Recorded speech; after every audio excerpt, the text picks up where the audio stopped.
جی بہن۔ السلام علیکم ورحمۃ اللہ وبرکاتہ۔ وعلیکم السلام ورحمۃ اللہ۔ میرا نام سمین ہے اور میں طالبہ ہوں۔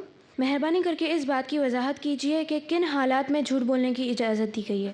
بہن نے سوال کیا کہ مہربانی کر کے آپ بتائیے کن حالات میں جھوٹ کی اجازت ہے۔ میں پہلے ہی سوال کے جواب میں یہ جواب دے چکا ہوں، لیکن پھر بھی میں مختصر بیان کر رہا ہوں۔ وہ یہ جنگ کی حالت میں اس طریقے سے کہ سامنے والے کو ہماری طاقت کا پتہ نہ ہو کہ ہم کتنے زیادہ طاقتور ہیں، پھر اسی طرح لوگوں کے درمیان اصلاح کرانے کے لیے، پھر اسی طرح میاں بیوی کے درمیان، لیکن دھوکہ نہیں دینا ہے۔ میاں بیوی کے درمیان اگر ایسا جھوٹ کا مسئلہ ہے تو دھوکہ نہیں دینا ہے۔ بیوی کی تعریف کی جائے اور اس کے تعلق سے کہا جائے میرے دل میں محبت ہے، میں یہ کام کر سکتا ہوں، لیکن اس سے ایسے وعدے نہ کیے جائیں جو آدمی پورا نہیں کر سکتا۔ جائز وعدہ کیا جائے، جیسا کہ علامہ البانی رحمۃ اللہ علیہ نے سلسلہ صحیحہ میں حدیث نمبر 458 کی تشریح میں کہا ہے۔